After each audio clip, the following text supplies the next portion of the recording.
Hello everybody, my name is Paulin and welcome back to my channel, and today I'm gonna be kind of reviewing the new Dr. Viktor's crazy lab maze. I'm not gonna be doing a tutorial this time around because the maze is very short, at least compared to the other ones. If you're wondering how to play this event as efficiently as possible, I'll link the tutorial I made for the last maze and everything still applies from there. Basically the exact same. Monster Wiki sadly hasn't updated, so we don't know the amounts yet, we don't know the happy hours yet. I'll link that in the description when it gets added, if it gets added. But yeah, that's it for the intro. Let's take a look here. What does this maze have to offer? Dr. Viktor's Crazy Lab. Right off the bat, you'll notice that this is 5 days, 15 hours, 9 minutes. This is a 6-day maze. This is a super short maze. I don't think there has ever been a maze this short. Like, the shortest it's been was like 15 days or something. This is entirely new and I like it, you know. It's a very short maze. The monsters require a very low amount of keys and a very low amount of coins, I'm guessing, you know. At least you can see that from Hasai. I believe this is the amount of coins you need for Postigorov from the last event, I think. I'm not really sure. Anyways, yeah, I like this maze. This is a step in the right direction. I believe the event following this maze is just going to be the Primal Elements maze, you know, the next maze that's going to be out there. And that's going to be a full-length 25-day one, most likely. It might be like 17 days, like the Battle Mages one, but I think it's just going to be 25. Anyways, moving on, let's take a look at all of these monsters. Starting off with Kalisto, he is an epic, of course. In terms of stats, he has pretty bad epic stats. Well, the power and speed is pretty good, but life is really awful. Immunity to daze is bad. In terms of moves, he has some heavy damage here, he has some dazing here. An AoE burn, that's not that bad. He also has a self-damage boost here and a single stun. This is probably his best move, but as you can see here, in terms of being a good epic, all he can really offer is an AoE burn, a single daze and a single stun. That's not much at all. There's way better epics, but you're probably gonna end up getting this guy because, you know, you're gonna basically have to move him nearly till the end in order to unlock the later legendaries. Anyways, moving on, we have Hasai.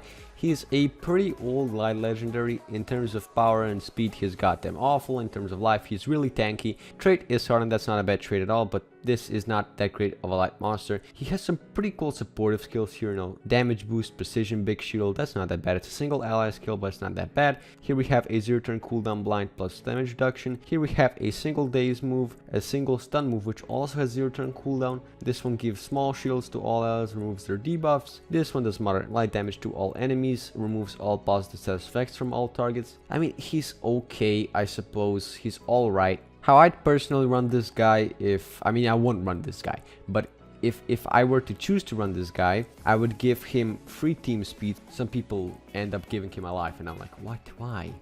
He already has nearly 33k, you know. I would definitely give him Gemstone Barrier. I would definitely give him Gemstone Remedy. I would definitely give him Triagonal Light because, you know, he has all team speed. And this skill. This is a really good skill. This one's really good as well. But in my opinion, the Crystal Strike is just better. So yeah, I'd run all of Skills Group 2 and Gemstone Barrier. But as I've said before, I definitely run this guy with free team speed and nothing else. Moving on, we have Hercule, and I really like this monster. Power is super high, life is super high, speed is awful. But, you know, in compensation for the speed, the power and life trait it's pretty good, His trait is immunity to freeze, which is pretty good as well. There's not many metal legendaries that have this trait. And in terms of moves, this guy has some really hard hitting moves. He is definitely a good attacker. He has fair income here, 75 special base damage, and gives him a 20% shield. What more could he ask for this skill? Here's Field Day and has a 25% damage return. So that's not that bad at all, you know. This skill would have been pretty good regardless if it had damage return or not. But yeah, obviously it's better. It's only 25%,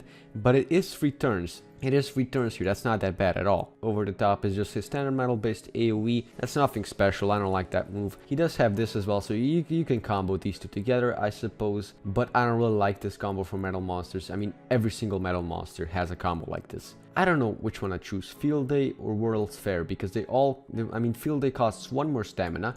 The cooldown is the same. The only thing that's different is basically the damage return or the small shield. I don't know what I'd take. Fair Dinkum has a pretty big cooldown. It's only a mini shield. I mean, with this guy, that's still gonna be a 7.2k shield, you know, with his base life on level 100. That's not a small shield at all, but still, I don't know which one I'd pick out of these two. But I'll definitely pick this one. Heals by 10%, gains 20% of stamina, loses all negative status effects from itself, gains 1 extra turn. He can do this for free. He can do this to chip off his cooldowns. This only has a 1-turn cooldown, so basically the next turn you get after the extra turn, he's already going to be able to use this. And with this he can, he can chip off the cooldowns of Field Day, Fair Dinkum, World's Fair, and this one as well. What I run on this guy is definitely these two skills, Fair Dinkum, and just what I needed, the ultimate support skill and the ultimate attacker skill for this guy. As for the last two, you can go with this combo, Over the Top and Tonight's Top 10, Magnetize, AoE, they're all dead. But what I do is I run obviously these two skills. I run Field Day and World's Fair. I don't really care much about these two AoEs. This guy, I feel like he's meant to take on one by one by one, and they're all just kind of dead. Again, you can go with these two. There's nothing wrong with that. You can even go with just one of these and picking one of these two as well. All you need is Fair Dinkum, just what I needed. That's what makes this guy really good. As for the rune set, some people will give this guy life, and I'm just sitting here like, why? He has so much health. He has 36k health. 36k. He has healing moves, he has shield moves. What he does not need life. What he needs is the standard attacker moveset, and with the standard attacker moveset you go for 2 strength, 1 speed until you hit level 8 or level 7 wounds, then you convert to 1 strength, 2 speed, just because he does enough damage already. But with this guy having so much strength and such powerful moves, 75 special base damage, 1 strength wound is gonna be enough for level 6 and 7 wounds. If you have level 5 wounds, definitely go for 2 strength, because he's just not gonna be one-shotting anything at all at that point. But yeah, as soon as you shift to 6s and 7s, this guy only needs 1 strength and 2 speed. And you can't have a Dr. Viktor's crazy lab maze without Dr. Viktor himself. His stats are amazing. Amazing power, amazing speed. Life is awful. This life is so bad, and he just dies so quickly. His trait is immunity to daze, which is also really bad. This is not a good trait at all. In terms of moves, this guy has some really good ones though. Here's his AoE denial, an AoE stun, that's always good. Here's an AoE blind and burn. Here's a 65 damage special based hit, and here is a single daze move with no cooldown, 45 thunder based damage. This is the moveset you run on him. This is the moveset I run on him. So you obviously need the stun, you obviously need the AoE blind and burn. These are his main 2 skills, his go-to skills here. But the next 2 depend if you want to make him a hybrid of a denier and attacker, or just a straight up denier. If you want to go the straight up denier route, you definitely need rousing sticks, a single daze move with no cooldown, and this one regens 40% of his energy points and has no cooldown as well. But if you want to go down the hybrid route, again, you need these 2, and I would pick rousing sticks again. Some people would pick this, but I don't like it that much. It depends, either one of these 2. You definitely don't want stimulating charge if you're going for an attacker. I'd pick this, and definitely It's Alive. You definitely want the skill. This is his strongest single enemy skill. It does a lot of damage even with 1 strength wound. As for runes for this guy, you can either make him a team speed monster with the denier moveset, so electrical area, stimulating charge, AC/DC area, and rousing sticks. You can make him a deny monster with free speed wounds, the same moveset basically, because he's gonna be doing the same job. Or you can make him a hybrid attacker with the electrical area, AC/DC area, rousing sticks, or wind experiment, and definitely It's Alive. You can also make him a full-fledged attacker, but that's kind of a waste in my opinion. There's so many better thunder and undead attackers. You really don't need this guy for attacking much at all. But the extra strength wound is nice, so I'd run for the hybrid moveset. I definitely run 1 strength, 2 speed. Okay, so I think I mentioned this before, Monster Wiki still hasn't updated their site. I don't know what's going on with Monster Wiki, man. They're just not updating anything. They're adding new monsters, but that's kind of it.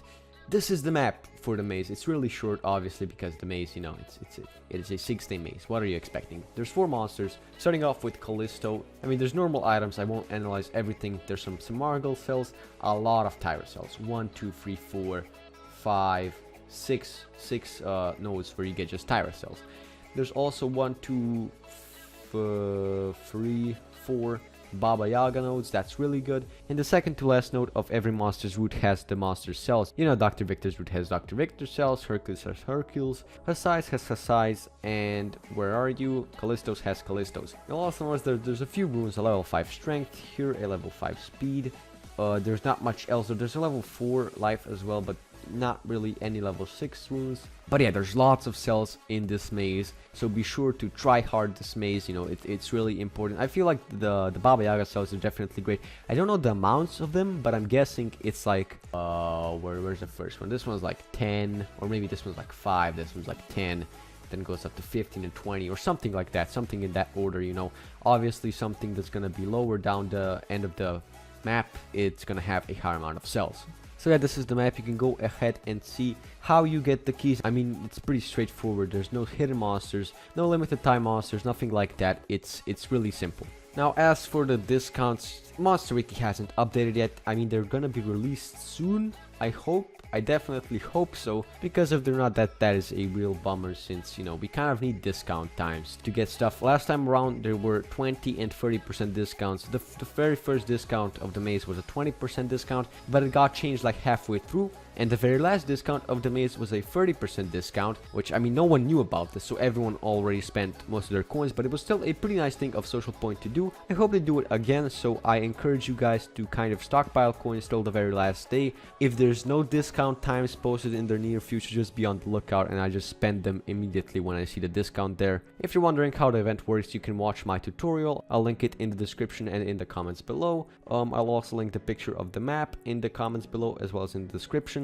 But yeah, that's pretty much it for this video, I guess. I don't know, I'm probably gonna go for all the monsters if it's possible to get them. If it isn't, I won't get Dr. Viktor because mine is already ranked up and I don't really have Hercule or Hasai, so that would be pretty nice to add them to my collection. Okay, so literally as I press stop recording, I saw my friend post this in the Monster Legends Discord.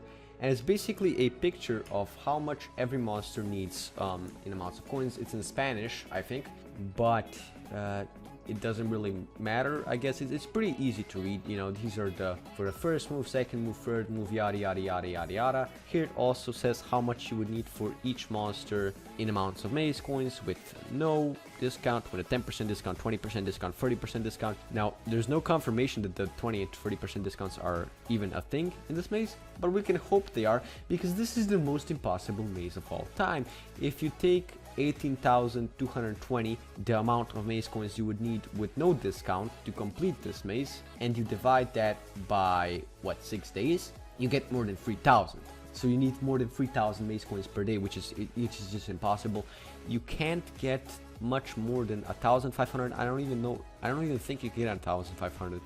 If there's dungeons, I suppose it's good. It's gonna boost the maze coin income. If there's the monster wood happy hours, that's good. But still, getting everyone this maze, it's gonna be pretty hard. I mean, I don't know if this takes into account all the maze coins you get on the pathway. If it does, it's even worse. If it doesn't, it's not as bad, but still, I think it's pretty impossible to get Dr. Viktor in this maze. You'd have to spend money, sadly.